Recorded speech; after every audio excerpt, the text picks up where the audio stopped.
contact the hospital. When she had a problem with the COVID, 3 liters oxygen, why you need to go to the hospital? அவங்களே கேட்போம். அவங்களே நீங்கள் husband நீங்கள் brother and father கேட்காங்க. எதுக்காக oxygen பாட்டில் increase ஆகிட்டே போகுது, நீங்கள் இந்த மாதிரி ஒரு ஹெல்ப்புக்கு ஏன் வரலன்னு கேட்குறாங்க. பண்ணிட்டோம் சார். அவங்க 2 லிட்டர்ஸ்லேயே வந்து கிட்டத்தட்ட ஒரு 5 years to 7 years இருந்தாங்க. அதுக்கப்புறம் கொஞ்சம் கொஞ்சமாக தான் கிராஜுவலாக அது இன்க்ரீஸ் ஆரம்பிச்சது. எப்போதுமே 2 லிட்டர்ஸ் இருந்துச்சுன்னா என்ன பண்ணுவாங்கன்னா, சமயத்தில் ஏதாவது ஒரு இன்ஃபெக்ஷன்ஸ் வந்துச்சுன்னா நாங்கள் தேனி மதுரையில் போய் ஒரு ஐவி ட்ரிப்ஸை போட்டுட்டு ஒரு 1 day இருந்துட்டு திருப்பி வந்துடுவாங்க. இதுதான் வந்து ரொட்டீனாகவே இருந்தது. ஸோ நாங்கள் என்ன நினச்சோம்னா, எங்களுக்கு அதை பற்றி தெரியாது, டிசீஸை பற்றி. சரி இப்படி இருக்கும் போல் நம்ம போய் அப்பப்போ போய் மதுரையில் போய் ஐவி ஏற்றிட்டு வந்துட்டோம்னா சரியாயிடும். சரியாயிட்டா இவங்க ஓகே நார்மல். அதுக்கப்புறம் இங்கே வீட்டில் வந்துட்டு நார்மலாக இருந்துக்குவாங்க. நார்மல் மீன்ஸ் அந்த O2 சப்போர்ட்லேயே வந்து வேறு எந்த ப்ராப்ளம் ரெஸ்ட் பண்ணுவாங்க, மற்றபடி ரூம்ஸில் இருப்பாங்க. ஃபஸ்ட்டு டிவி தான் பார்க்க முன்னாடி வருவாங்க. ஆக்சிஜன் சப்போர்ட் இல்லாமல் நடந்து ஃபஸ்ட்டு காரில் ஏற வருவாங்க. அது படிப்படியாக கூடி 7 liters 8 liters ஆனப்புறம் என்னாச்சுன்னா ஃபாஸ்ட் டிட்டரேட் ஆயிடுச்சு. அந்த O2 ஒரு செகண்ட் கூட இல்லாமல் இவங்களால காருக்கு வர முடியும். அது வந்து இந்த லாஸ்ட்டு செப்டம்பரில் இருக்குது. அப்போது சரி இது இனிமேல் வந்து இது ப்ராப்பராக தெரியல நம்மளுக்கு, இதுக்கு வேறு என்ன ஆப்ஷன் இருக்குது அப்படின்னா, ஒரே ஆப்ஷன் வந்து லங் டிரான்ஸ்பிளான்ட் சொன்னாங்க. அப்போ லங் டிரான்ஸ்பிளான்ட் பற்றி நம்ம விசாரிக்கும் போது இங்கே டாக்டர் அது வரைக்கும் வந்து எங்களுக்கு யாருமே ஹாஸ்பிட்டல்ஸ் தேனிலையோ மதுரையிலையோ யாருமே வந்து சொல்லலை இந்த மாதிரி லங் டிரான்ஸ்பிளான்ட் இருக்குது, இப்படி ஒரு சிஸ்டம் இருக்குது அப்படின்றது எங்களுக்கு தெரியவே தெரியாது. அதனால் நான் என்ன கேட்டுக்கிறேன்னா, யாரும் 2 liters 5 liters இருந்தால் யாருமே எங்களை மேலே அஜாக்கிரதையாக இருக்கிறாங்க. ரொம்ப கஷ்டப்பட வேண்டியது. கடைசி 15 liters மேடம் சொன்ன மாதிரி வரீங்க 12 liters இருந்தாங்க. இங்கே வந்து 15 liters ஆயிடுச்சு. 15 litersலேருந்து ஒரு கான்சன்ட்ரேட்டர் 2 கான்சன்ட்ரேட்டர் ஆட் ஆகி அவங்கள பார்க்கவே பாவமாக இருந்தது. வீடு ஃபுல்லாக சுற்றி பார்த்தா எந்நேரம் பார்த்தாலும் இண்டஸ்ட்ரியல் சிலிண்டர்ஸ் ஒரு 10 சிலிண்டர்ஸ் வச்சிருக்கிற மாதிரி தான் இருந்தது. அவங்க லைஃபே வந்து ரொம்ப மிசரபிளாக இருந்துச்சு. பார்க்குறதுக்கே எங்களுக்கே ஒரு மாதிரி இருந்துச்சு. அதுவும் இல்லாமல் சொன்னேன். அதுக்கப்புறம் வந்து இங்கே வந்து 3-4 தடவை வந்து உள்ள ஐசியூவில் அட்மிட் ஆகி இருந்தாங்க. இந்த மீன் டைம் நம்ம அப்போவே மேடம் தான் சொன்னாங்க, எக்ஸாக்டாக சொன்னாங்க, நீங்கள் இங்கே வந்திருக்கிற சுச்சுவேஷன் வந்து ரொம்ப ஓஸ்ட் கண்டிஷனில் வந்துருக்கிறீங்க. இதை விட்டு நீங்கள் தேனி திருப்பி போனீங்கன்னா எங்கள் பிளான் ஆனால் ஆக்சுவலாக நாங்கள் வந்துட்டு எவால்யூஷன் டெஸ்ட்லாம் முடிச்சு தேனிக்கு போகலாம். தேனிக்கு போனீங்கன்னா திருப்பி நீங்கள் இங்கே ஷிஃப்ட் பண்ண முடியாது அப்படின்ற மாதிரி. அதே மாதிரி தான் வந்து நாங்கள் இங்கே ஒரு வீடு பார்த்தோம், இங்கே இருந்தோம்.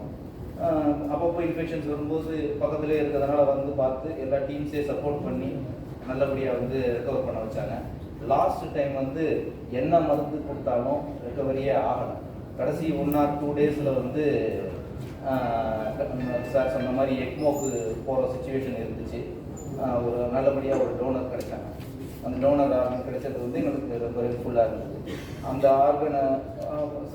ஆர்கனை வச்சு நான் செஞ்சுட்டுலாம் முடிஞ்சப்பறம் கேட்டேன் சார்கிட்ட சொன்னார், நாங்கள் இந்த மாதிரி ஓடிக்கு நம்ம சிசி அந்த கிரிட்டிக்கல் கேர் யூனிட்லேருந்து ஷிஃப்ட் பண்ணுறதுக்கே வந்து இவங்களை கஷ்டப்பட்டு ஷிஃப்ட் பண்ணாங்க. அந்த SpO2 குறைய ஆரம்பிச்சிச்சு. அந்த மாதிரி ப்ராப்ளம்ஸ்லாம் நிறைய வந்தது. அதெல்லாம் எல்லாத்தையும் டேக்கிள் பண்ணி இந்த டீம் வந்து ரொம்ப ஸ்ட்ராங் டீம், ரொம்ப நல்லா பண்ணாங்க. பண்ணி சர்ஜரி பண்ணி போஸ்ட் ஆகும். நாங்கள் நைட்டு 12 மணிக்கு சர்ஜரிலாம் முடிச்சுட்டு நாங்கள் போய் தூங்கிட்டு காலையில் 10 மணிக்கு வர்றோம். எங்களுக்கு முன்னாடி இந்த டீமில் அத்தனை பேரும் உள்ளே இருந்தாங்க. அது ஒரு ரொம்ப ஸ்ட்ராங்காக பார்த்துக்கிட்டாங்க, நல்லா பார்த்துக்கிட்டாங்க. From the head to physiotherapist வரைக்கும் நர்சஸ் எல்லாருமே ரொம்ப பிரமாதமாக பார்த்துக்கிட்டாங்க, நல்லபடியாக ரெக்கவர் பண்ணி கொடுத்தாங்க. ஸோ திஸ் இஸ் தி நான் வந்து டோனர் ஃபேமிலிக்கு தேங்க் பண்ண விரும்புகிறேன். அப்புறம் நம்ம தமிழ்நாடு கவர்மெண்ட் டிரான்ஸ்டன் அத்தாரிட்டிக்கு ரொம்ப எங்களுடைய குடும்பத்தின் சார்பாக நன்றிகளை தெரிவிச்சுக்கிறேன். ப்ரொஃபஸர் முகமது ரெலா சார் இவ்வளோ பெரிய நிர்வாகத்தை ரொம்ப ஹைஜீனிக்காகவும் க்ளீனிங்காகவும் ரொம்ப சூப்பராக பண்ணி மெயின்டைன் பண்ணிட்டு இருக்கிறதுக்கு எங்களுடைய நன்றி. அந்த நல்லா இல்லைன்னா அந்த டிரான்ஸ்பிளான்டேஷன் வந்து சக்ஸஸ்ஃபுல் ஆக முடியாது. எந்த அளவுக்கு வந்து இவங்க உட்காந்துருக்காங்கன்னா CEO சார் டாக்டர் இளங்கோமணன் சாருக்கு என்னுடைய நன்றிகளை தெரிவிச்சுக்கிறேன். Director Srinath sir, Senthil sir, cardio thoracic சர்ஜன்ஸுக்கு என்னுடைய நன்றிகளை தெரிவிச்சுக்கிறேன். டாக்டர் ஐஸ்வர்யா மேடம் அவங்களுக்கு என்னுடைய thanks. Doctor Senthil sir thanks. Doctor Jagadish sir and his team ரொம்ப நன்றி சார். அப்புறம் Faisal sir, Suresh sir and PRO Santhosh sir, இவங்களாம் வந்து எங்களுக்கு கீழ் லெவல்லேருந்து எங்களை மோட்டிவேட் பண்ணிகிட்டே இருந்தாங்க. எங்களுக்கு என்ன நடக்குது என்ன ஏதுன்றதை எக்ஸாக்டாக சொல்லிகிட்டே இருந்தாங்க. எந்த விதமான தவறுகளும் எந்த விதமான இதுவும் இல்லாதபடி ரொம்ப பர்ஃபெக்டாக பக்காவாக நடந்த ஹாஸ்பிட்டல் இது. ரொம்ப எத்திக்கலான ஹாஸ்பிட்டல். நர்சஸ் எல்லாருமே நர்சஸும் 24/7 ரொம்ப நல்லா பார்த்துட்டாங்க. ரொம்ப நல்ல நல்ல இடத்துக்கு நாங்கள் வந்துடும். ரொம்ப சந்தோஷம். Thanks sir. அப்போ அவங்க டயக்னோஸ் பண்ணாங்க. எங்களுக்கு 2 டாட்டர்ஸ் இருக்குது. ஸோ இவங்களால அப்படியே ஸ்லோவாக இவங்களோட மூச்சு வாங்குற ப்ராப்ளம் இதெல்லாம் இன்க்ரீஸ் ஆக ஆரம்பிச்சுது.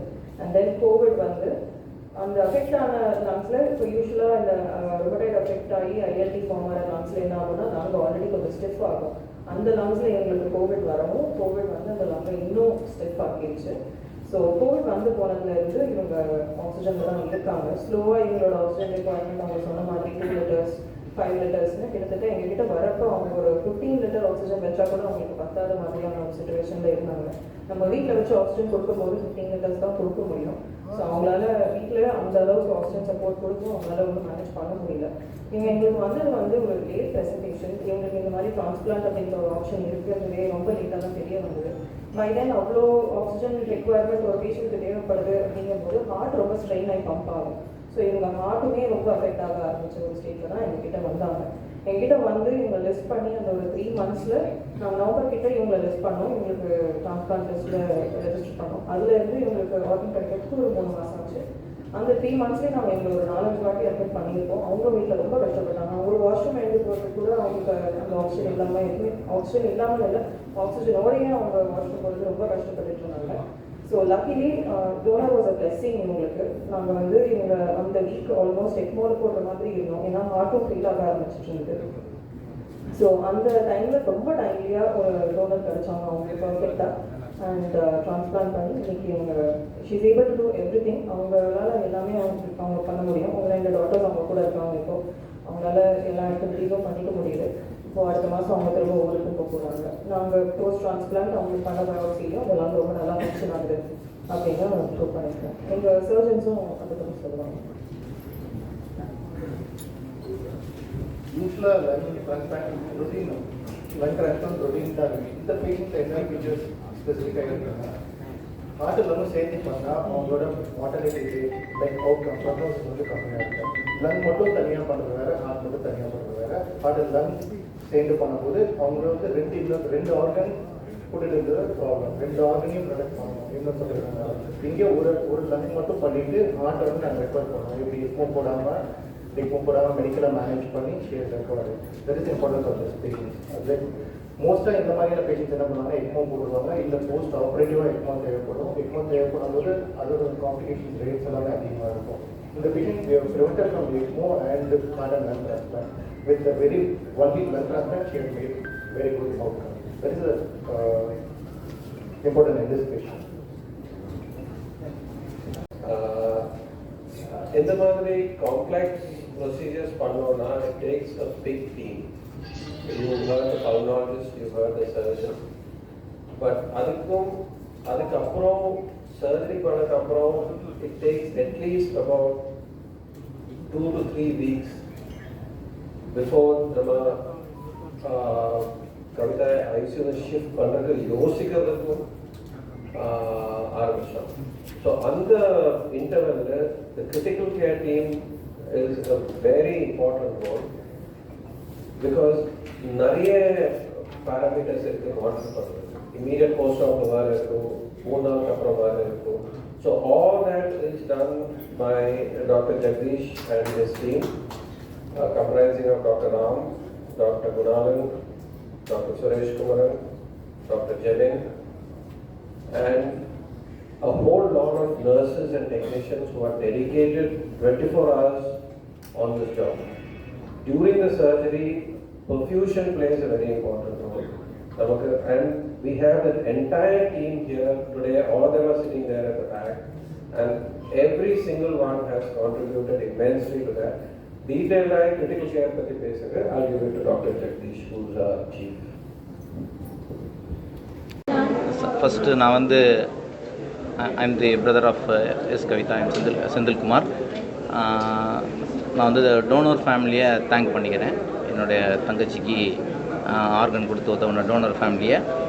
அப்புறம் நம்ம தமிழ்நாடு கவர்மெண்ட் டிரான்ஸ்டான் அத்தாரிட்டியை வந்து நான் எனக்கு ரொம்ப நன்றி கடன் பட்டிருக்கேன் அவங்களுக்கு.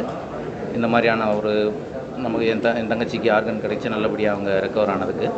ஆக்சுவலாக என் தங்கச்சி வந்து ரொம்ப கஷ்டப்பட்டாங்க. அதாவது ஆர்ஏ அசோசியேட்டட் வித் ஐஎல்டி அந்த டிசீஸ் வந்து 2 லிட்டர்ஸ்லேருந்து 15 லிட்டர்ஸ் வரைக்கும் இன்க்ரீஸ் ஆகிடுச்சு படிப்படியாக. அவங்களால எந்த வேலையும் அவங்களால செய்ய முடியல. அப்புறம் எங்களுக்கு வந்து ஃபஸ்ட்டு எங்களுக்கு அவேர்னஸ் இல்லை இந்த மாதிரி லங் டிரான்ஸ்பிளான்ட் பண்ணலான்னு சொல்லி. அப்புறம் லங் டிரான்ஸ்பிளான்ட் பண்ணலாம் அப்படின்றத வந்து விசாரித்து பார்த்தப்போ இங்கே நம்ம டாக்டர் பிரலா ஹாஸ்பிட்டலில் வந்து நல்ல டீம் இருக்கிறதா சொன்னாங்க. அப்புறம் இங்கே வந்தோம், பார்த்து எவாலுவேஷன்லாம் பண்ணி நல்லபடியாக வந்து பண்ணாங்க. இந்த மீன் டைம் நிறைய இன்ஃபெக்ஷன்ஸ் வந்தது. அதுக்கப்புறம் அவங்கள சரி பண்ணிகிட்டே இருந்தோம். அப்புறம் கிட்டத்தட்ட லாஸ்ட் டைமில் இன்ஃபெக்ஷன் வரும்போது வந்து ஒன்றும் சரி பண்ண முடியல. கிட்டத்தட்ட 1 or 2 டேஸில் வந்து எக்மோ போகிற மாதிரி இருந்தது. எக்மோவெல்லாம் போயிருந்தால் ஹார்ட்டும் சேர்த்து ப்ராப்ளம்ஸு க்ரியேட் ஆகி இன்னும் ரொம்ப ப்ராப்ளம்ஸ் வந்துருக்கும். அந்தளவுக்கு இல்லாமல் இடையிலே வந்து நல்லபடியாக எங்களுக்கு பை லக்கீலி லங் கிடச்சது, ஆர்கன் கிடச்சதுனால சர்ஜரி பண்ணி அந்த டீம் போஸ்ட் ஆஃப் டீமும் வந்து ரொம்ப நல்லா பார்த்துக்கிட்டாங்க. அந்த ஹாஸ்பிட்டலும் ரொம்ப க்ளீன் அண்ட் ஹைஜீனிக். இந்த மாதிரி செட்டப்ஸ் இல்லைன்னா இந்த மாதிரி நம்ம சர்ஜரிஸ் பண்ணி ரெக்கவர் ஆகி வர்றது ரொம்ப கஷ்டம். இந்த செட்டப்ஸ் எல்லாம் க்ரியேட் பண்ணி வச்சுருக்க டாக்டர் சாருக்கு என்னுடைய நன்றிகளை தெரிவிச்சுக்கிறேன். ஸோ இதுதான் எங்களுடைய. சிஸ்டர் பேர் அவங்களுக்கு எப்படி இந்த பிரச்சனை ஆரம்ப காலத்தில் எப்படி இருந்தது? அவங்க சிஸ்டர் பேர் கவிதா. ஆரம்ப காலத்தில் வந்து அவங்க ருமட்டட் ஆர்த்ரைட்டிஸ் இருந்தது. ருமட்டட் ஆர்த்ரைட்டிஸ் வந்து எல்லாருக்குமே இந்த லங்ஸ் அஃபெக்ட் பண்ணாது. ஒரு பர்டிகுலர் 10,000 1 lakhல இருக்கிற ஒரு ஆளுக்கு வந்து லங்ஸ் அஃபெக்ட் பண்ணும். ஆரம்ப காலத்தில் லங்ஸ் அஃபெக்ட் பண்ணும்போது அது பெரிய லெவலில் பாதிப்பாக எங்களுக்கு தெரியல. போக அந்த ஸ்கேரிங் கூட ஆரம்பித்ததுனால அவங்களால வந்து ப்ரீத் பண்ண முடியலை. ஃபஸ்ட்டு வந்து கொஞ்சம் ஆக்சிஜன் மட்டும் எடுத்தாங்க அப்பப்போ. அப்புறம் ஃபுல் டைம் வந்து நைட் மட்டும் ஒரு 2 லிட்டர்ஸ் எடுத்தாங்க. அப்புறம் ஃபுல் டைம் 2 லிட்டர்ஸ், அப்புறம் 5 லிட்டர்ஸ், 7 லிட்டர்ஸ். இந்த மாதிரி எங்களுக்கு அவேர்னஸ் இல்லாததுனால தான் நாங்கள் லேட் ஆகும். கிட்டத்தட்ட வந்து இது ஒரு 10 இயர்ஸாக வந்து ஆக்சிஜன் இல்லாமல் இருந்தாங்க, ஆக்சிஜன் சப்போர்ட் இல்லாமல். லாஸ்ட் 5 இயர்ஸ் 2020லேருந்து 25 வரைக்கும் ஆக்சிஜன் சப்போர்ட்டோடு தான் இருந்தாங்க. அதுவும் 2 லிட்டர்ஸ் to 15 லிட்டர்ஸ் படிப்படியாக கூடிருச்சு.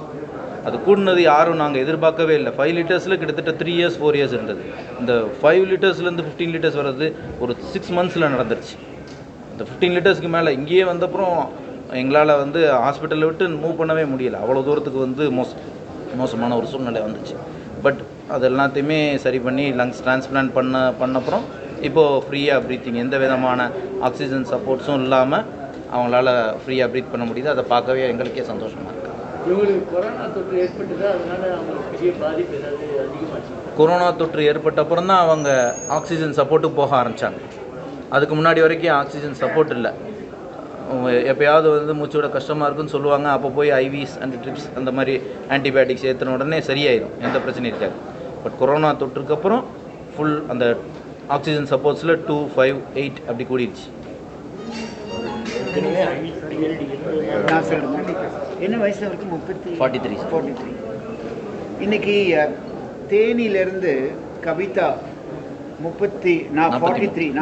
43 வயசு லேடி, 2 குழந்தைங்க இருக்காங்க அவங்களுக்கு. இவங்களுக்கு ரொம்ப காலமாக கிட்டத்தட்ட 15 வருஷமாக இன்டர்ஸ்டிஷியல் லங் டிசீஸ், இந்த ருமட்டாய்டு ஆர்த்ரைட்டிஸ்னால வர்ற இன்டர்ஸ்டிஷியல் லங் டிசீஸில் சஃபர் பண்ணிட்டு இருந்தாங்க. இந்த கோவிட் காலத்தில் லங் இன்னும் கொஞ்சம் அதிகமாக, ஏற்கனவே அவங்களுக்கு லங் ப்ராப்ளம் இருந்தது, இன்னும் கொஞ்சம் அதிகமாக 2 நுரையீரலும் பாதிப்புனால இவங்க வந்து ஆக்சிஜனுக்கு போயிட்டாங்க. கோவிட் முடிஞ்ச அப்புறம் கோவிட்லேருந்து ரெக்கவர் ஆனதுலேருந்து ஆக்சிஜன் போனாங்க. அவங்க சொன்ன மாதிரி ஆரம்பத்தில் 2 லிட்டர் ஆக்சிஜனில் இருந்தாங்க. கொஞ்சம் ஆக்சிஜன் இல்லாமல் நடந்துட்டு இருந்தாங்க. ஆனால் அது கொஞ்சமாக படிப்படியாக வருஷமாக 2 லிட்டர் ஆக்சிஜன் 5 லிட்டர் ஆகி, இவங்க சொன்ன மாதிரி 5 லிட்டர்லேருந்து கிட்டத்தட்ட இங்கே வரும்போது 12 லிட்டர் ஆகி 15 லிட்டர் ஆகிடுச்சு. இது வந்து ரொம்ப லேட் ப்ரெசன்டேஷன். இதுக்கு காரணம் என்னென்னா, இவங்களுக்கு லங் டிரான்ஸ்பிளான்ட் பண்ணலாம் அப்படிங்கிற ஒரு எண்ணம் இல்லை, அவங்களுக்கு அட்வைஸே யாரும் பண்ணலை. இந்த மெசேஜ் வந்து மக்களுக்கு மட்டும் கிடையாது, டாக்டர்ஸ்க்கும் சொல்ல வேண்டிய ஒரு மெசேஜ் இது. இந்த மாதிரி இந்த மாதிரி ஆக்சிஜன்லேயே சஃபர் பண்ணுறவங்களுக்கு நாள் முழுக்க 24 மணி நேரமும் ஆக்சிஜன்லேயே இருக்கிறவங்களுக்கு லங் டிரான்ஸ்பிளான்ட் ஒரு ஆப்ஷன். அதுவும் யங் பீப்புளாக இருக்கிறவங்க இந்த மாதிரி சஃபர் பண்ண வேண்டிய அவசியம் இல்லை. இதை நீங்கள் வந்து நேரத்துக்கு சரியான காலத்தில் இதை நீங்கள் டிரான்ஸ்பிளான்ட் பண்ணலைன்னா அடுத்தது ஹார்ட் எஃபெக்ட் பண்ணும். இவங்களுக்கு ஹார்ட்டும் அஃபெக்ட் பண்ண ஆரம்பிச்சிச்சு. இவங்களுக்கு ரைட் ஹார்ட் ஃபெயிலியர், ஆரம்ப ஸ்டேஜ் ரைட் ஹார்ட் ஃபெயிலியர் வந்துருச்சு. அதனால் இது வந்து சமயத்தில் வந்து ஹார்ட் லங் ரெண்டுமே டிரான்ஸ்பிளான்ட் பண்ணுற மாதிரி வரும் இந்த மாதிரி பேஷண்ட். இவங்க லக்கி அந்த நேரத்தில் கிடைச்சதுனால ஹார்ட் அவாய்ட் பண்ணிக்கலாம். இன்னொரு பிரச்சனை என்ன வரும்னா, இவங்களை வந்து ஆக்சிஜன் நீங்கள் அந்த 15 லிட்டருக்கு மேலே கொடுக்க முடியலன்னா எக்மோ மெஷினில் போட வேண்டியது. அது இன்னும் ஒரு வாரம் அவங்களுக்கு அந்த ஆர்கன் கிடைக்கலன்னா எக்மோ மெஷினில் போட வேண்டியிருக்கும். எக்மோ மெஷினில் போட்டாலும் லங் டிரான்ஸ்பிளான்ட் பண்ணலாம். ஆனால் அதோடைய மாபிலிட்டி, அதோட காம்ப்ளிகேஷன்ஸு, அவுட்கம் இதெல்லாம் இந்த அளவுக்கு நல்லா இருக்காது. ஸோ எக்மோ பண்ணுறதுக்கு முன்னாடி லங் டிரான்ஸ்பிளான்ட் பண்ணியாச்சு. அந்த மாதிரி ஹார்ட் ஃபெயிலியருக்கு முன்னாடியும் லங் டிரான்ஸ்பிளான்ட் பண்ணியாச்சு. இந்த மாதிரி 3 மாதத்துக்குள்ளே இவங்களுக்கு ஒரு லங் வந்து கிடைச்சது. லிஸ்ட் பண்ணி 3 மாதத்துக்குள்ளே இவங்களுக்கு ஒரு லங் கிடைச்சது. இது ஒரு ஆப்பர்ச்சுனிட்டி. உலகத்தில் எங்கே பார்த்தாலும் இவ்வளோ சீக்கிரமாகவும் கிடைக்காது. ஏன்னா நிறைய பேர் மற்ற இடத்துல நிறைய பேர் வெயிட் பண்ணாங்கன்னா இவங்களுக்கு சரியான காலத்தில் கிடச்சிருக்காது. இதுக்கு அவங்க சொன்ன மாதிரி ரொம்ப முக்கியமாக நம்ம நன்றி சொல்ல வேண்டியது அந்த டோனர் ஃபேமிலி தான். அந்த டோனர் ஃபேமிலி யாருக்கு போச்சுன்னு கூட தெரியாது. அது ஒரு டொனேஷன் தானே. இன்னொரு ஃபேமிலி உயிரோடு இருக்கிறதுக்கு அவங்க வீட்டில் மறைஞ்சவங்களுடைய ஆர்கன்ஸை கொடுத்தது ஒரு பெரிய விஷயம். லங்ஸை மட்டும் கொடுக்கல அந்த டோனர்ஸு, லிவரு, ஹார்ட்டு, கிட்னி எல்லா ஆர்கனுமே அவங்க கொடுத்தாங்க. அவங்களுக்கு தான் நம்ம முக்கியமாக நன்றி சொல்லணும். அடுத்தது டிரான்ஸ்டான் இதை எனேபிள் பண்ணுது. இதை வந்து இந்த மாதிரி தமிழ்நாடு தான் முதல்ல இருக்குது. இந்த மாதிரி ஆர்கன் டொனேஷனில், கடாவர் ஆர்கன் டொனேஷனில் தமிழ்நாடு தான் முதல்ல இருக்குது. நீங்கள் பல தடவை நானும் சொல்லியிருக்கேன், பல தடவை நீங்களும் எழுதியிருக்கீங்க. தமிழ்நாடு கவர்மெண்ட்டுக்கும் நன்றி சொல்லணும். இந்த மாதிரி ஒன்றுமே முடியாமல் இருந்தவங்க இன்றைக்கி ஆக்சிஜன் இல்லாமல் இன்னும் வீக்காக தான் இருக்காங்க. கொஞ்ச நாள் ஆச்சுன்னா நல்ல மசில் ஸ்ட்ரென்த் எல்லாம் வந்துருச்சுன்னா நார்மல் ஆகிடுவாங்க. அவங்களுக்கு 2 குழந்தைங்க இருக்குது. அந்த ஃபோட்டோவில் பார்த்தீங்களான்னு தெரியல. அவங்களுடைய வாழ்க்கை நல்லா இருக்கணும்னு வாழ்த்துக்கிறேன். நன்றி. Thank you sir.